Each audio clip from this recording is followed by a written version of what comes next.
Hello again. Let's do a game from the Grand Slam. Let's see here if we just close down some of these. We are still at the Grand Slam chess final tournament 2012.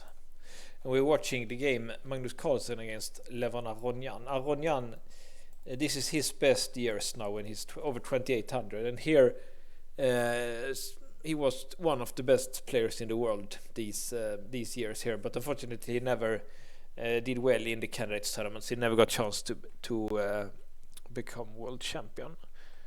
But he's a very nice guy. So let's see here. Magnus is going for some kind of a delayed. Yeah, he's trying.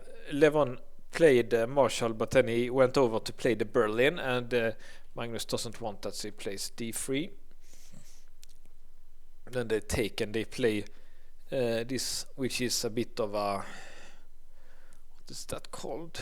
It's like a Spanish variation where he takes on c6. It's typical, not quite a normal setup here. And Aronian takes on c4. They like that apparently. Correct to take here. And then they play like this. Aronian is a little bit famous for sometimes he's always playing e5, and quite often he's going for f5, and f5 is often a risky move, but he likes to play it, and here it was the computer's first choice, so in this position it was fine.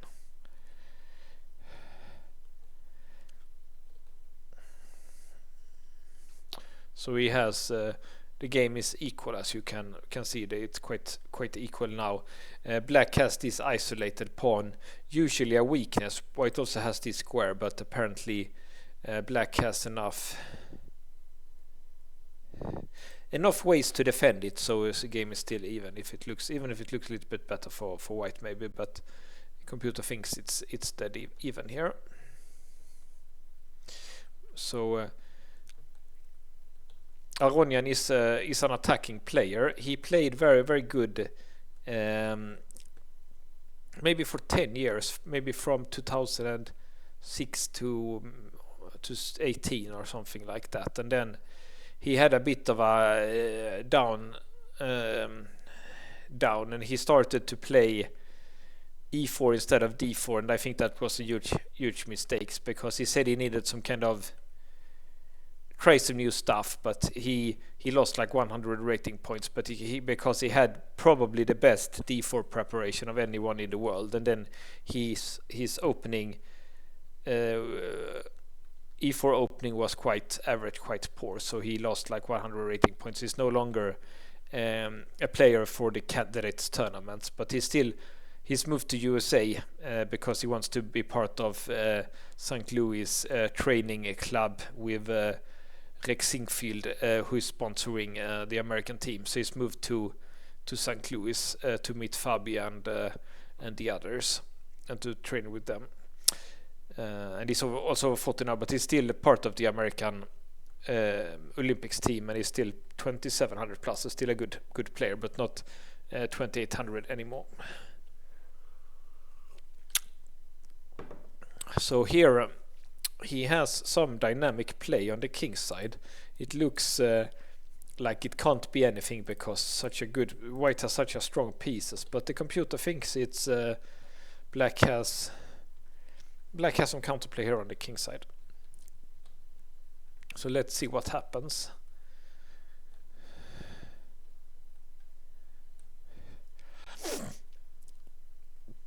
We can see that the computer likes White, but it's actually Black, I think, who is attacking. So here apparently best way for White to play would have been, I should also get some computer assistance here. Best way was to play king g2 and then play h3 and drive the Black king back. Let's look at that. Maybe something like, and he wants to take here. That's interesting. He wants to take like that. That's quite interesting that he wants to take like that. That's like he's playing like Napoleon or Charles XII is playing with the king and first attacking the queen and then sacrificing here to get the king in the center. So that would have been quite fun if Magnus would have played like that. But he played this. I don't really see the point. I guess I don't really see the point actually. I guess he's afraid of some tactics. For example, it looks like he can win by doing some tactics here, but it's just right now those tactics doesn't work.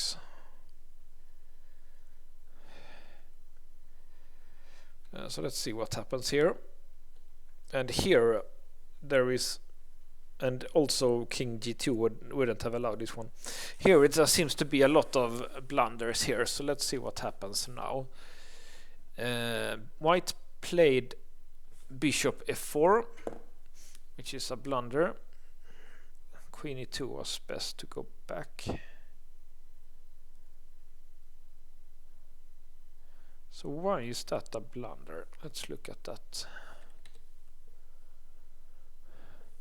It's a blunder because he can play like this.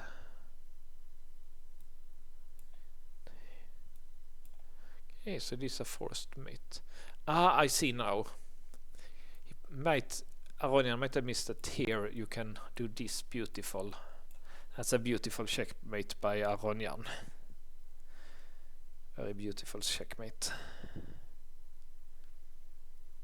So that's interesting that he was Aronian. He's both Aronian and Magnus. I think they're quite good at tactics. I think tactics is maybe Aronian's strong suit because as you maybe can see on looking at the pawns, black's pawns here, like they're not so good positionally, but Aronian is known for a very sharp tactical player and quite, so it's a little bit, it's very weird that he misses, both of them misses easy win for black here. That's weird.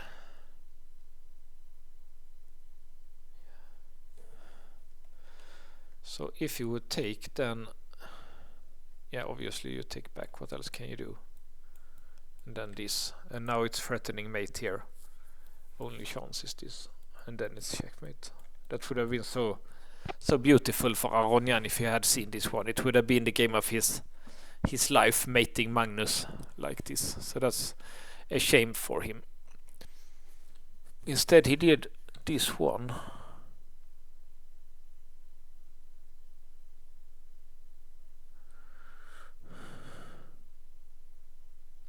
He's hoping for, I don't know, is he hoping for this one maybe? But then still it's the same here, and that's just weird. So Magnus he took here instead. Correct.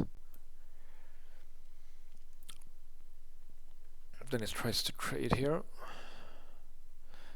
Aronian tries to remove not to go for the queen trade. Magnus goes back.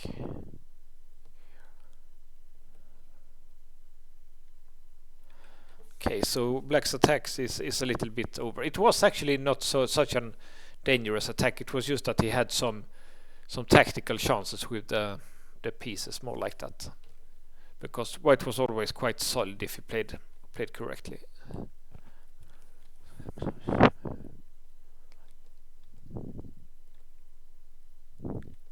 So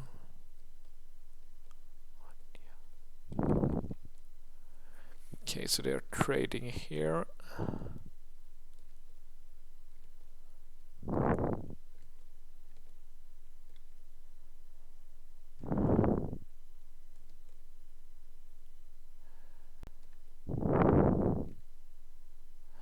So you can see here black has to be exactly here because white is a pawn up and black's pawns are weak, but he has just enough counterplay to get the draw, and Magnus goes for drawing checks here. So there was one memorable moment here, and it was when it was here when Magnus blundered, and Aronian could have got in the game of his life if he had seen that he should take,